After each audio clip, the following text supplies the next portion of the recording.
Hey everybody, welcome to the Cow Emporium. Today we're moving the cows across the road because we're going to be calving soon. I'm so excited and scared. We just never know what to expect with our calving seasons.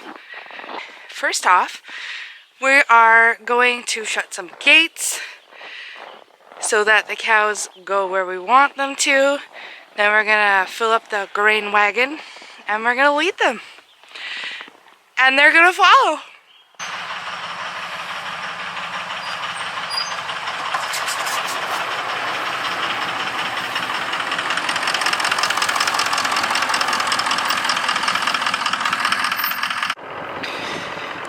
This is gate number 1.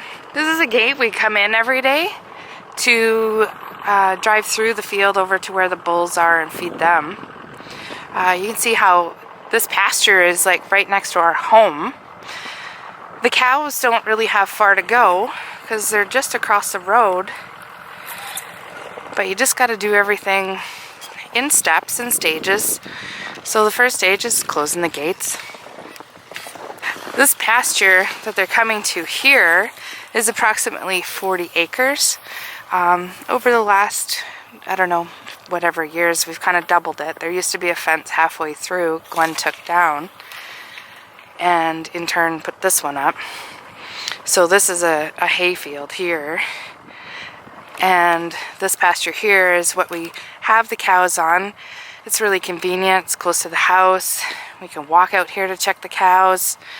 The end of the corrals is just right up there, so that if we need to take something into the barn, we can take stuff into the barn. And I don't know, this kind of gives y'all like a size. So 40 acres, I mean, doesn't really seem like a lot, but it's enough for our cows to calve in. And as they calve, we move them across to the pasture where the bulls are right now. So as we get some calves hitting the ground, we move them through the gate there, and then we'll move the bulls to where the cows are now. Big cow shuffles.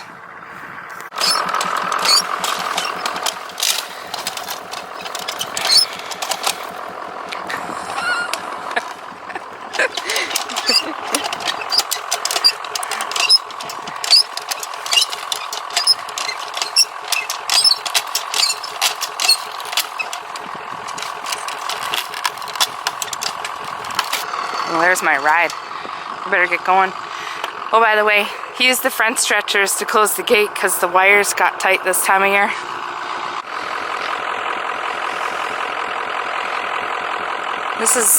We're inside the bin yard at the windmill. We call it the old buildings. Well, there's only one old building here now, but this was the place of the original homestead back in 1904. And, of course, lots changed since then. Here's our last gate that we're closing for now. Some evidence of yesterday's thawing. Glenn ground barley yesterday. He didn't do any oats. It was a big enough day. And when I came out, the snow was dripping off of the roof, melting right away. So this side is full. That's full of barley.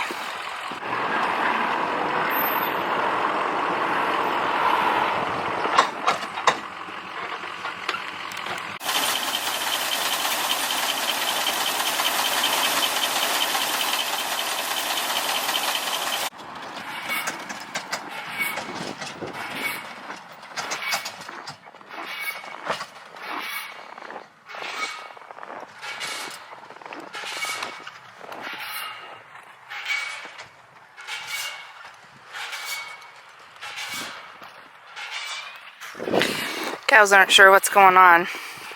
They're used to grain dropping by now. They don't know what I'm doing over here, because that's also unusual. So they're across, and he's feeding them the rolled barley. See, I thought we were moving up close to the house, but he left that gate open. The cows haven't been into this field yet, so I think there's a little bit more left to eat out here in this hay field. So that's probably what he's thinking.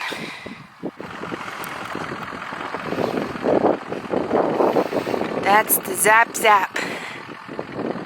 See those sweet innocent cows? They're gonna want in the bale stack that's right behind us. They might look sweet and innocent, but they're still cows. Ooh, I heard that zapping. Because we're moving the cows to a new location, we're gonna roll out some fresh straw by the windbreak here. So I want to talk about this straw. This last straw we made last year was, I mean, it's been really good straw. Straw is straw. It's barley straw, so I mean, the cows don't particularly want to eat it, but it makes great bedding. And last year, the bonus of the straw was that the stalks of the barley were so much longer because it rained. And so you can actually, like, the bale doesn't just fall apart the second that you take the strings off. It's really nice straw.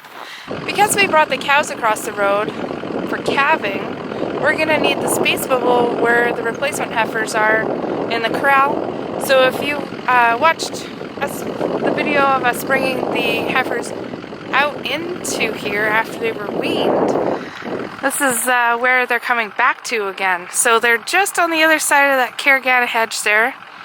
We've been letting them stay since end of December in there because they were closer for us to get at, to feed, and it was easier because they're gonna move out here now again. And so we have to roll out all the extra bales today because everything needs new bales, new straw. I mean, we're still feeding them hay, but we got to take them to out to a new place.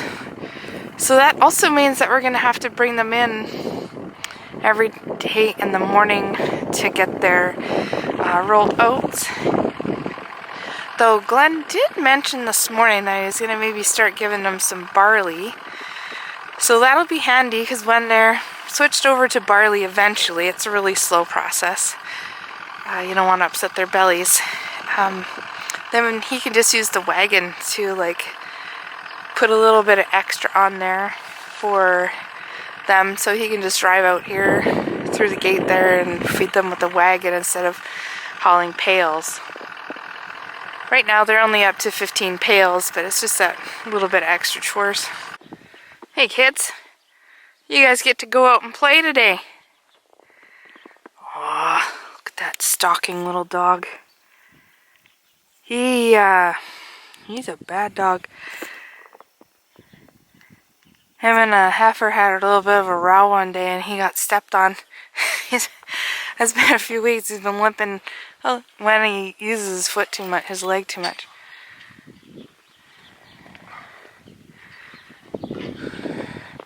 Alright girls, let's get out of here. So this is in the big corral here, and the heifers are gonna now have to share the water with the bulls that are out there. They've been using the water by our house, which I'll show you in a minute, but there's not enough water for everybody to use one source, and the gates have to be switched a couple times a day so everybody can have water. Alright, let's get out of here, come on.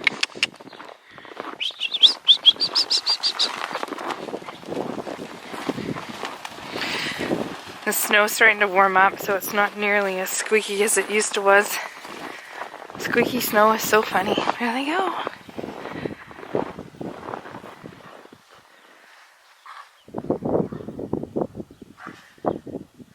Cute little bunch of heifers. Okay. So there they go. And they're going to come back into the corral here to drink water. And now so will the bulls. This right here is Glenn and I's well. Well, that's a feeder from the well where the bulls have been watering.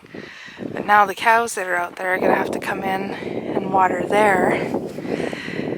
So it's come to the time where Glenn says, what'd you say about the water, Glenn? You're going to have to make an appointment to flush the toilet. That's what happens when you only got 2 gallons a minute.